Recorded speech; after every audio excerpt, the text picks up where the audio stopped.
Hello, second graders. My name is Jules, and today I'm going to teach you about moths and butterflies. Now, later in this video, we will be talking about the differences between moths and butterflies, but for right now, I want to focus on this very special butterfly right here. Do you know what this is?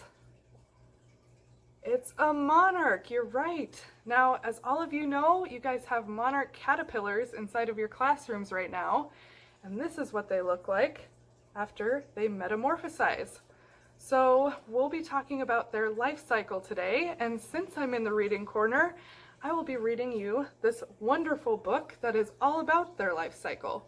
It's called Gotta Go by Sam Swope and illustrated by Sue Riddle.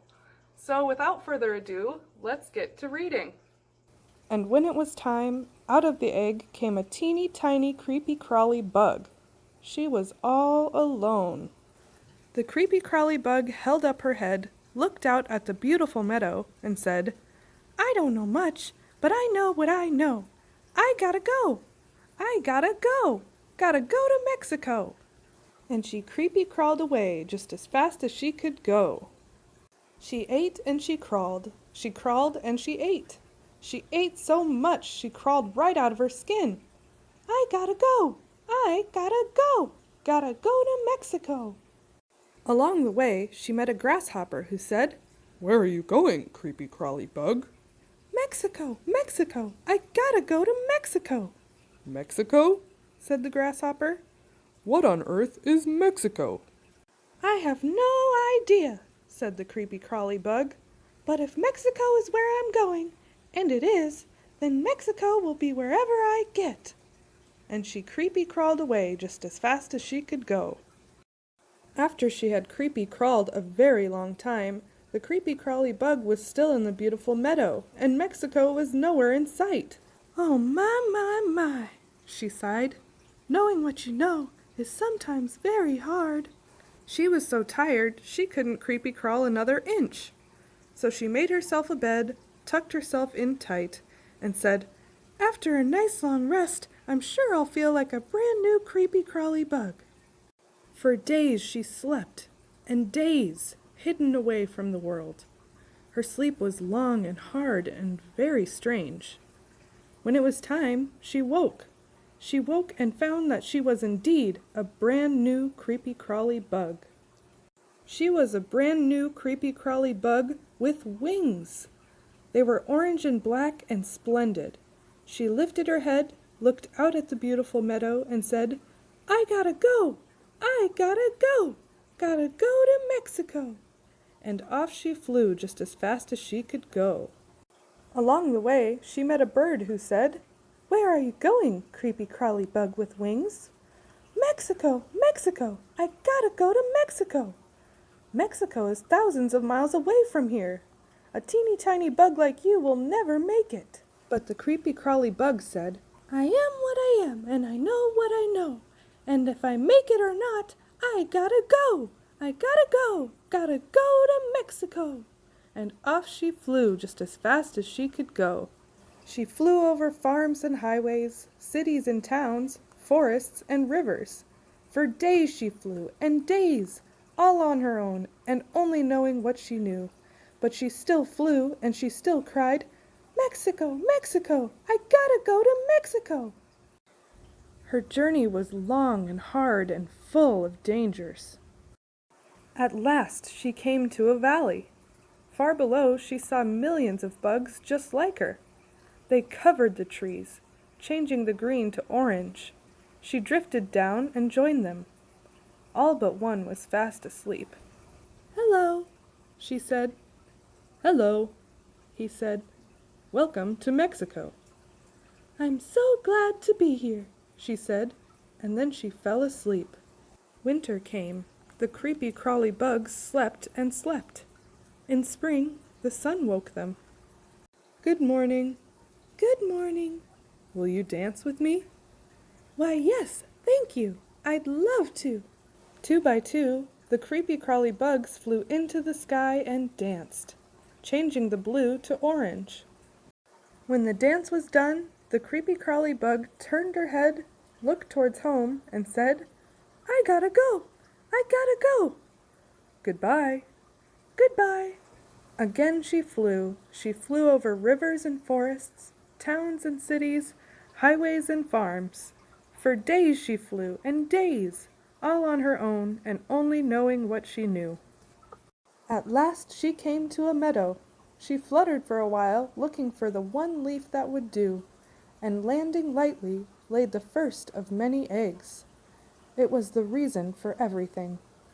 And when it was time, out of the egg came a teeny tiny creepy crawly bug. The end. Wasn't that story just adorable? So now what I want to do is I want to compare this book with this craft that I dropped off along with your caterpillars. Now maybe you've done this in school already, maybe you haven't, that's okay. I have mine all ready to go here and all colored in, and I want to go over each stage of a monarch's life cycle and compare it to this book, and maybe we can find some similarities and differences between the two. So let's get to it. So the first step to the monarch life cycle we have here is the monarch lays an egg. So the story mentions this too. The monarch butterfly will flutter around looking for the perfect plant to lay her egg on, and she only lays one egg at a time. Now she will try to find a milkweed plant, which is the only plant that monarch caterpillars can eat, and she will find a good-looking leaf and lay a teeny tiny little egg on the underside of that leaf. So now I'm going to take you guys outside so that we can take a closer look at milkweed. That way you can know what it looks like and you can look for caterpillars on your own. I'm out here at Wrath Pond here at Yellow Smoke Park, and I am surrounded by milkweed. We have a big milkweed patch out here. Now milkweed this time of year will have these big seed pods that you see here, and soon those will pop open and dry out, and then they'll spread even more seeds. Milkweed has these big leaves, and even if you're not sure that it's milkweed from there, you can just break a leaf off and you'll start to see this milky sap come out of it. And that's how it gets the name milkweed. So the next step in our monarch life cycle is the larval stage. So after about 3 to 5 days, that egg will hatch and out comes a teeny tiny creepy crawly bug. The book was not exaggerating there. These little monarch caterpillars are so tiny when they first come out of those eggs. You can hardly even see them. But pretty much immediately they start munching on that milkweed, and that's about all they do. They eat and they sleep, and they eat and they sleep, and they grow into a bigger caterpillar. So monarch caterpillars actually grow so fast that they grow out of their skin. So they have to shed their skin. And a monarch caterpillar will shed its skin 5 times before moving on to the next stage. Do you remember how many times the caterpillar shed its skin in our story?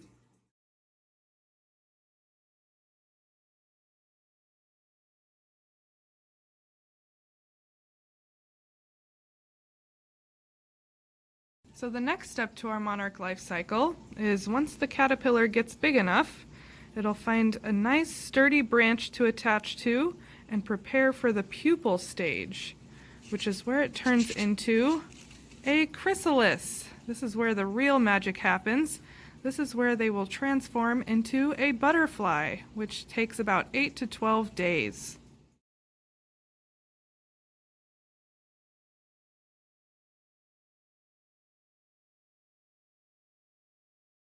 Here's a monarch that I raised earlier this summer. If you're lucky enough, you'll get to watch your monarchs dry out their wings by hanging upside down from their chrysalis. You'll also get to see them flap their wings for the first time when you let them go. And then they're off to Mexico. So that brings us to our last step in the monarch life cycle, and that is the adult butterfly. Here's something that you can keep an eye out for your monarchs in your classrooms, as well as when you see them out in the wild. Did you know that there's a super easy way to tell if your monarch butterfly is a boy or a girl? These two butterflies may look the same, but there actually are some slight differences. If you look at the one on the right, there are 2 spots on its lower wings. That tells me that this is a male or a boy butterfly.